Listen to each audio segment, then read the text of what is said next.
майсана майының маскасы туралы айтқым келеді. Осы маскадан кейін балапан шаштарым қаулап өсті. Ең алдымен майсана майын ыстық суға 10-20 минуттай салып жылытып аласыз. Сонан кейін шашыңыздың түбіне жақсылап және толықтай жағу керек. Жағу үшін щетка пайдалансаңыз да болады. Бірақ маған өзімнің саусақтарым ыңғайлы. Себебі майдың жағылып, жағылмағанын сезбей қаламын.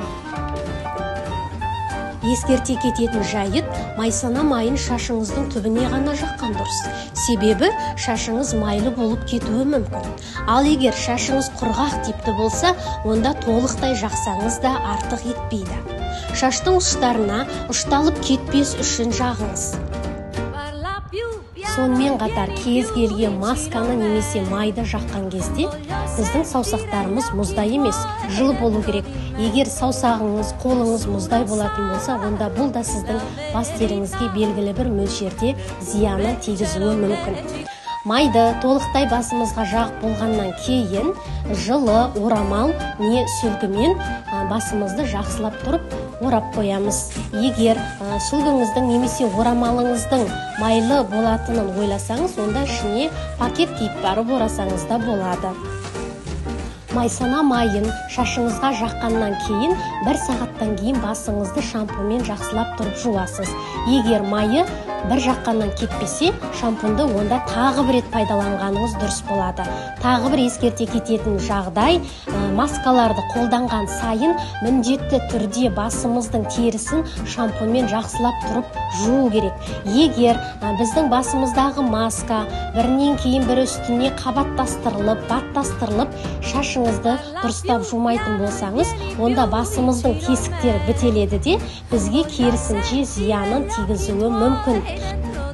Ал майсана майын өзім айына 1 рет қолданамын, себебі оның ортасында 1 рет шашымды күріштің суымен жуам, келер жолы пияздың суын қолданам, және келер жолы майсана майын қолданам дегендей әр маскаларды ауыстырып қолданып отырамын. Ал майсана майының шашқа қандай пайдасы бар? Ол ең біріншіден біздің шашымызда жаңа шаштардың, яғни балапан шаштардың өсуіне көмектеседі. Шашымыздың түсуінің алдын алады, яғни шашыңыз көп түскен жағдайда да осы майсана майын пайдалансаңыз болады. Оған қоса құрғақ шаштарға пайдаланған дұрыс деп айтар едім.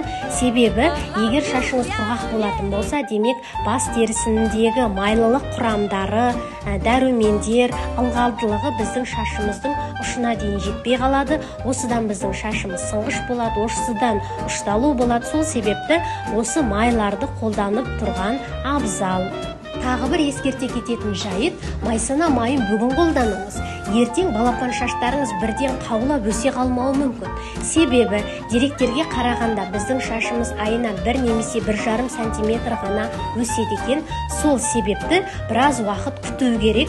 Дегенмен, мен өзім майсана майын жаққаннан кейін менің шашыма бірден әсер еткенін және балапан шаштардың өскенін көріп қатты қуандым. Сол себепті, егер қаласаңыз, сіз де байқап көріңіз дегім келеді. Достар, егер менің осы видеом ұнаса, лайк басып, комментарий қалдыра кетіңіздер, және қандай да бір айтатын сұрақтарыңыз немесе ұсыныстарыңыз болса, мен қуана қабылдаймын және әрбір пікірлеріңізге қуана жауап беремін.